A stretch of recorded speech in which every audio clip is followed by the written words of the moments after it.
sebelum Yesus lahir, 5 abad.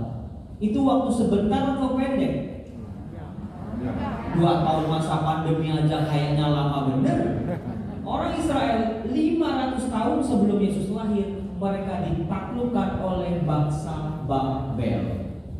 Tahun 587 sebelum Yesus lahir, mereka dibuang ke Babel. Nah, ini menjadi penting saudara-saudara. Yang namanya dibuang ke Babel, itu runtuh semua. Janji Allah kepada Abraham yang sudah diterima oleh Abraham dan bangsa Israel satu persatu harus terlepas dari tangan bangsa ini. Bait Allah hancur, tembok-tembok Yerusalem sebagai perlindungan mereka roboh semua. Raja-raja mereka dibunuh-bunuhin. Tanah-tanah mereka, ladang mereka, rumah mereka hancur, diporak-porandakan, ditempatin oleh bangsa-bangsa lain.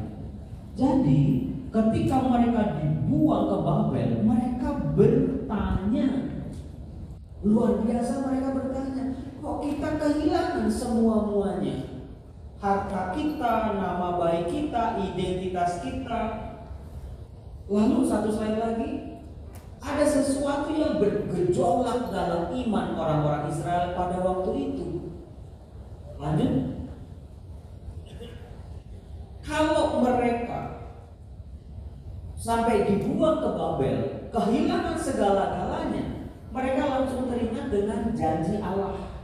Kalau kamu setia, kamu akan memperoleh berkat. Kalau kamu tidak setia, kamu akan dihukum. Nah, pembuangan di Babel setelah mereka hancur segala-galanya, mereka sadar ini gara-gara kita tidak taat pada Allah, karena kita menyembah berhala, karena kita tidak mengindahkan hukum-hukum Tuhan, maka kita dihukum. Tetapi saudara-saudara, pada saat itu tidak semua yang namanya orang Israel itu jahat. Ada yang baik kok, ada yang taat kok, ada yang setia kok.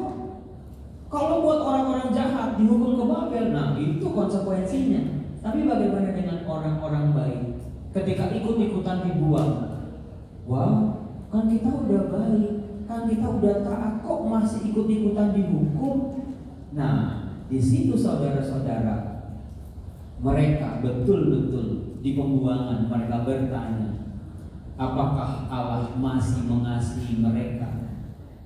Kalau Allah mengasihi kami, mengapa kami dibuang sampai ke Babel? Dihina oleh bangsa-bangsa lain. Katanya umat pilihan, kok ditaklukkan? Katanya umat kebanggaannya Allah, kok dibuang ke Babel? Itu mereka tersayat-sayat hatinya itu. Mereka bertanya juga, apa kita masih bangsa pilihan kalau begini? Jangan-jangan Allahnya udah meninggalkan kita. Jangan-jangan Allahnya sudah ditaklukkan, dikalahkan oleh dewa-dewa bangsa lain. Jangan-jangan mereka nggak mau lagi percaya sama Allah. Tetapi di antara orang-orang itu ada yang setia, ada yang masih mau percaya. Meskipun hidup sedang susah, mereka tetap masih percaya. Orang-orang itu disebut dengan kaum Anawim. Harus dicatat ini. Anda harus kenal satu slide lagi. Orang-orang Anawim artinya sisa-sisa bangsa Israel. Pernah dengar ya ungkapan itu ya, kalau Anda baca kitab Nabi-Nabi, Allah akan menyelamatkan sisa-sisa orang Israel yang masih tertinggal. Orang-orang Anawim sendiri kata-katanya artinya orang-orang yang dikalahkan, orang-orang yang ditindas, orang-orang yang udah gak punya apa-apa lagi, miskin, dihina, diinjak-injak. Pokoknya Anda pasti mudahlah menggambarkan orang seperti itu. Romo gak usah